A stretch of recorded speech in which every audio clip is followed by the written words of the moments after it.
Bienvenue à une nouvelle leçon du cours pour programmeurs en Java intitulée UML, première partie. Alors, avant d'entamer le menu de cette leçon-là, pour tout projet informatique d'envergure, il est indispensable de parler d'un langage commun qui permet de formaliser les besoins d'une part et les exigences de l'utilisateur, mais également aussi, et ce qui est très important, c'est de pouvoir trouver des solutions techniques envisagées par le développeur ou par les développeurs. Alors, ce langage commun, de ce langage dépend une certaine cohérence, une cohérence qui est très importante du produit fini. Alors, le secteur informatique a adopté l'UML. Alors, l'UML comme langage pivot, si vous voulez. Pourquoi? Parce que c'est un langage qui est très complet, d'une part. C'est un langage qui reste orienté objet.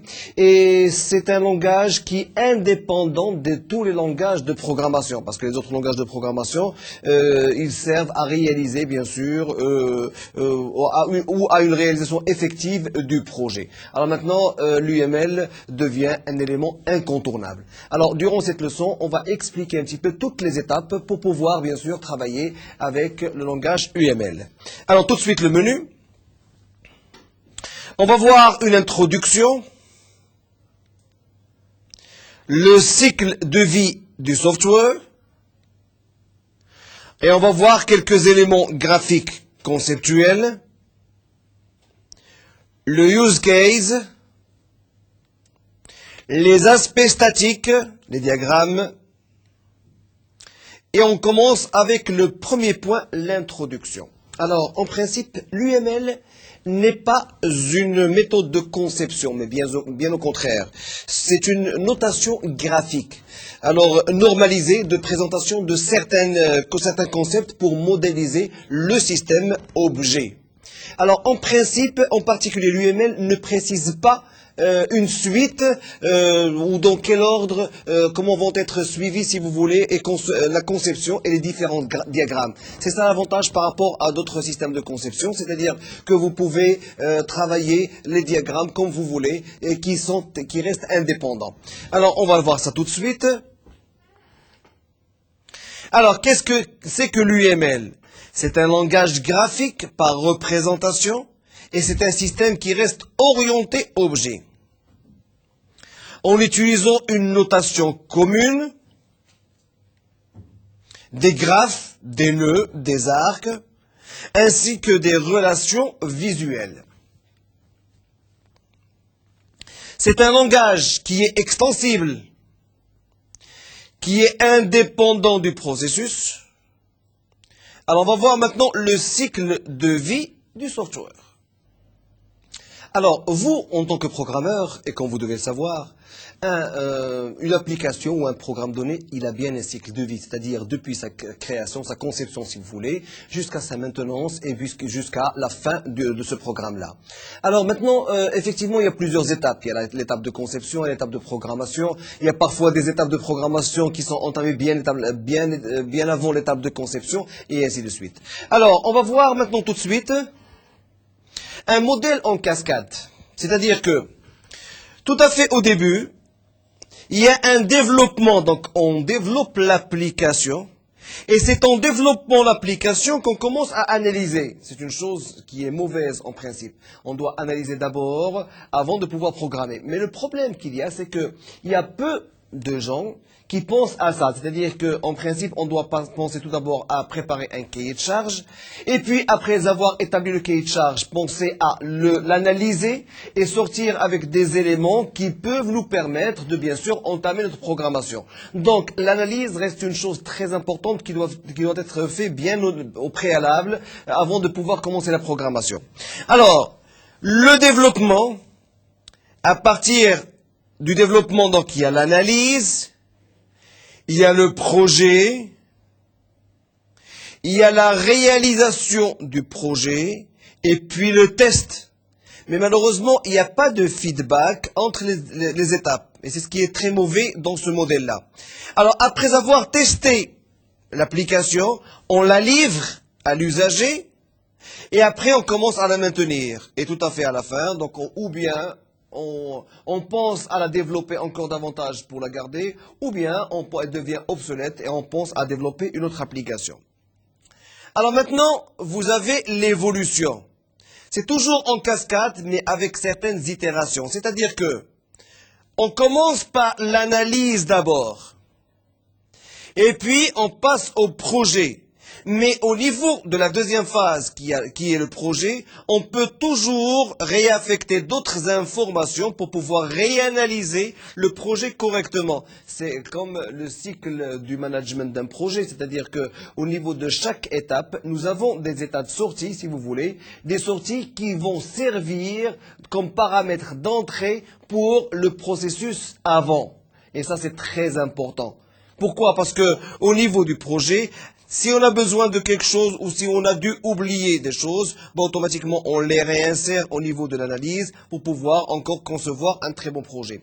Et idem pour le passage du projet vers la réalisation. C'est-à-dire que vous passez en partie de réalisation et vous testez bien sûr vos outputs. Alors maintenant, si il s'avère que ça a été très bien fait, à ce moment-là, on passera à la phase suivante qui est le test. Sinon, bien sûr, on fait un retour d'information vers le projet pour pouvoir encore voir comment le réaliser correctement. Alors, voire même, parce qu'au niveau de la réalisation, on peut avoir des éléments qui vont nous servir à l'analyse. Donc, on peut à partir de la réalisation sortir avec des éléments qui doivent revenir à la première partie d'analyse et être analysés au préalable avant la réalisation. Après, on passe à la phase test et au niveau de la phase test, elle peut s'avérer positive comme elle peut représenter quelques problèmes. Alors ces quelques problèmes, on doit les analyser et revenir à la réalisation. Peut-être ces problèmes-là doivent nous faire bien sûr basculer vers la première étape, l'analyse ou le projet et ainsi de suite. Toujours est-il, il y a une certaine itération et une interactivité entre chaque étape du projet.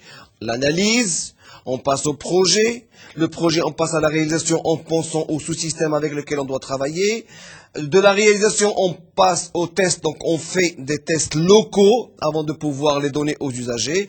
Une fois qu'on donne bien sûr l'application aux usagers, au client final, à ce moment-là, il reste une certaine maintenance à faire. Alors voilà ce qu'on appelle la constitution de prototype, c'est-à-dire que tout à fait au début, on prépare une version, ce qu'on appelle un prototype. Alors cette version, bien sûr, on prépare une deuxième version avec certaines remarques issues du projet ou de la réalisation ou des tests et ainsi de suite. Alors chaque fois, nous avons un prototype qui reste évolutif. Alors, on va voir maintenant l'enchaînement, si vous voulez, de toutes les étapes entre le début et les traitements. Bon, vous avez votre construction. Nous avons ici, bien sûr, vos objets. Donc, il y a les classes et les objets. Alors, les classes et les objets, automatiquement, on va créer des relations entre ces classes-là. Une fois que les relations sont créées, on passe au projet et à la réalisation et puis les tests. L'intégration, donc le fait de l'installer chez le client final, et puis les tests d'intégration. Et bien sûr, on fait revenir ça vers la construction aussi. Alors maintenant, si bien sûr vous avez besoin de faire des modifications, parfois il y a lieu de modifier les classes ainsi que les objets pour pouvoir revenir à ce cycle-là. Alors ici, bien sûr, vous avez un ensemble de morceaux développés, intégrés et livrés. Lorsque je parle de morceaux intégrés et livrés, c'est un ensemble de classes qui ont été développées ou de programmes qui ont été développés. Et du moment qu'on est orienté objet, donc il y a une certaine indépendance. Ça veut dire que vous pouvez travailler un programme à part et que vous pouvez éventuellement l'implémenter au niveau de notre programme. Java ou pas Java, c'est-à-dire que vous pouvez l'implémenter au niveau d'un programme Java, comme vous pouvez l'implémenter au niveau d'une page HTML, XML ou au niveau d'un autre langage. Et c'est ça l'avantage que vous avez lorsque vous travaillez avec une architecture orientée objet. Alors, UML, modèle des activités. Alors, au niveau de l'UML, vous avez certaines activités à faire et certaines étapes que vous devez suivre. Alors, ces étapes conduisent à la construction de plusieurs diagrammes qui vont vous permettre de pouvoir analyser le programme correctement avant, si vous voulez, le développement de l'application. Et ça, c'est très important. Alors, il y a maintenant plusieurs types de diagrammes. Vous avez le diagramme, bien sûr, de use case. Le diagramme des use case, c'est un diagramme qui va vous permettre de vous donner tous les scénarios qui peuvent exister au niveau d'une transaction donnée. Vous avez les aspects statiques. Alors, au niveau des aspects statiques, il y a un diagramme de classe. Au niveau des aspects dynamiques, il y a un diagramme de states et un diagramme d'activité. Au niveau de la collaboration entre les objets, vous avez un diagramme de séquence ainsi qu'un diagramme de collaboration.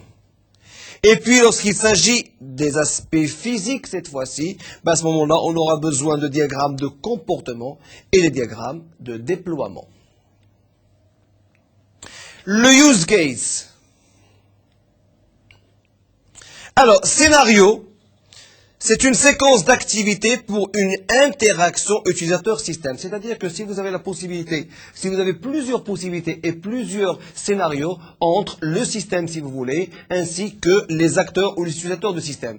Alors, automatiquement, c'est la méthode use case qui est utilisée. Donc, on appelle ça le diagramme use case. Au niveau du diagramme use case, il faut montrer un petit peu tous les scénarios qui peuvent avoir lieu au niveau, bien sûr, d'une transaction donnée. Alors, dans un système gestion de restaurant, par exemple, on va prendre un scénario. Le client commande des plats, puis il paye avec la carte. Le système contrôle, bien sûr, la carte, et après, bien sûr, il y a plusieurs scénarios. Les scénarios qu'il y a, peut-être que la carte va être acceptée, peut-être que la carte va être rejetée. Peut-être maintenant, s'il y a une loterie, donc vous pouvez participer à la loterie. Alors maintenant, si votre carte apparaît comme numéro gagnant, vous pouvez gagner quelque chose, et ainsi de suite. Donc il y a plusieurs scénarios. Donc c'est pour ça qu'on appelle ça, bien sûr, le use case.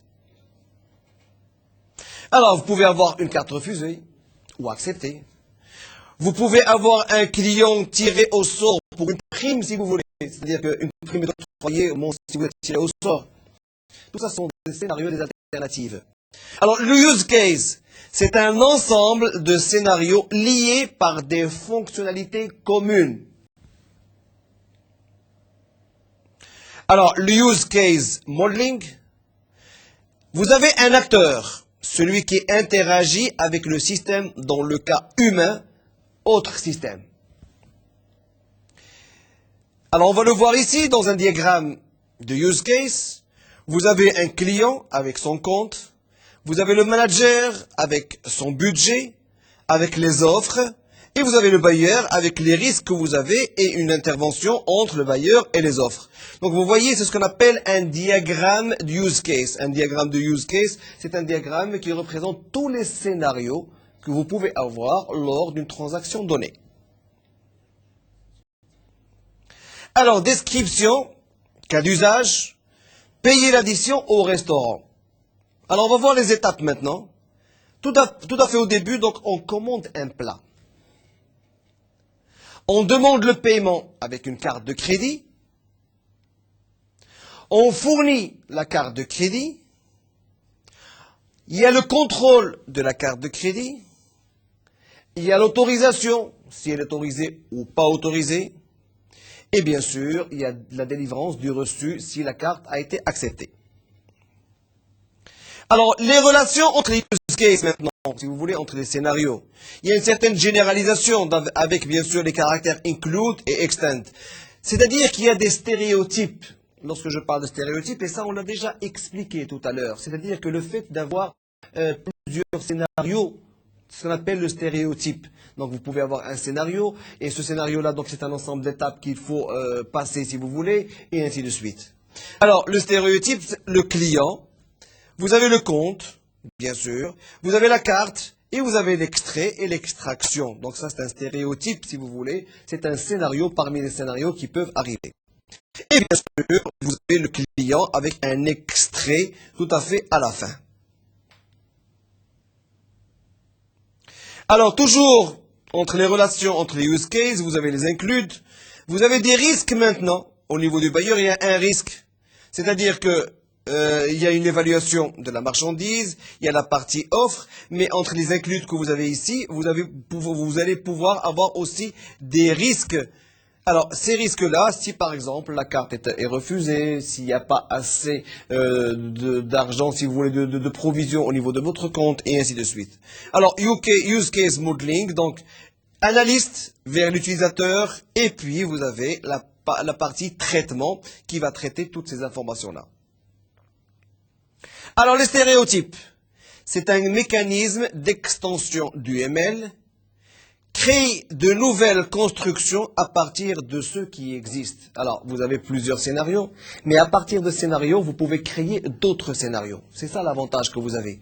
C'est-à-dire que vous avez le premier scénario, si la carte est refusée, donc vous passez vers un autre scénario, donc vous prenez en considération l'ancien et vous en créez un autre. C'est ce qu'on appelle des stéréotypes. Alors maintenant, bien sûr, vous avez au niveau des stéréotypes des interfaces complete, dynamiques, des extensions, des includes que vous pouvez bien sûr faire intervenir pour pouvoir gérer les scénarios que vous avez au niveau d'un projet donné. L'aspect statique ou les aspects statiques. Diagramme des classes.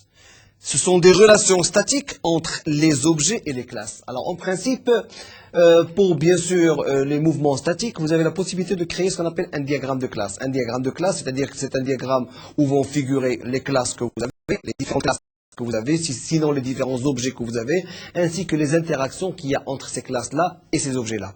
Et ce diagramme est très utile au niveau de la préparation de votre programme. C'est-à-dire que le diagramme de classe va vous permettre aussi de créer les classes au niveau du langage de programmation. Et ça, c'est très important. Alors, association, je utilise PC, ce sont des associations entre, bien sûr, les classes. Les dérivations, Zniber est humain, par exemple. Les agrégations, c'est-à-dire phare, il fait partie de auto, et ainsi de suite. Alors, le diagramme de classe, ce sont des relations statiques entre objets avec des associations, des dérivations et des agrégations. Structure des objets. Donc, au niveau des objets, vous avez des attributs, l'état, si vous voulez. Vous avez des opérations, le comportement. Alors, on va le voir ici. Vous avez le nom, par exemple, d'un objet avec ses attributs et ses opérations. Les attributs, ce sont les variables d'instance. Visible, point, nom, type est égal, valeur par défaut. Donc, ce sont les variables. Alors, les opérations, ce sont les méthodes.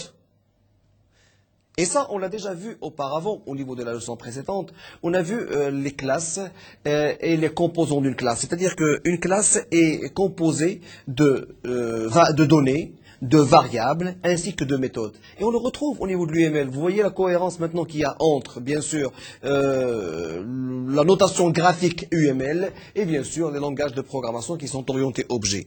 Alors, les attributs, ce sont les variables d'instance visible, et ainsi de suite.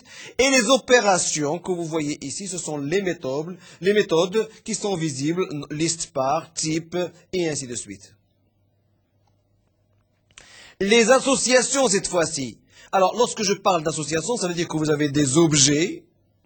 Alors, des objets qui restent des instances de classe. Alors, vous avez le client avec les variables, avec les méthodes. Vous avez la commande avec les variables et les méthodes. Vous avez, par exemple, l'assemblage avec, bien sûr, les variables et les méthodes. Et vous avez les associations entre, bien sûr, les objets-là. Alors, entre client et commande, donc il y a une certaine multiplicité. Pourquoi? Parce que un client peut avoir plusieurs commandes. Et la même chose entre les commandes et les pièces, si vous voulez, et ainsi de suite. Alors, les contraintes, si vous voulez, ce sont les propriétés explicatives. Certaines établies utilisables, ordered par exemple, frozen, read only, qui n'est pas standard, abstract pour faire abstraction et pour ne choisir que les éléments dont vous avez besoin pour bien sûr votre programmation. Et sinon, il y a bien sûr d'autres méthodes que vous pouvez faire intervenir.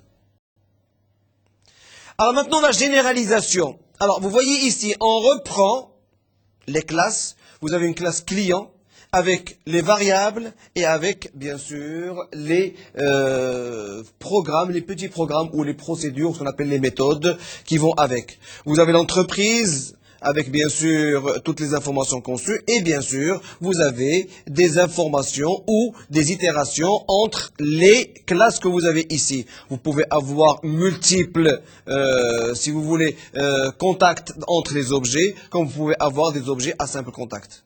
Alors là, bien sûr, vous avez la dépendance d'une classe qu'on appelle la classe humain. Le diagramme d'objets.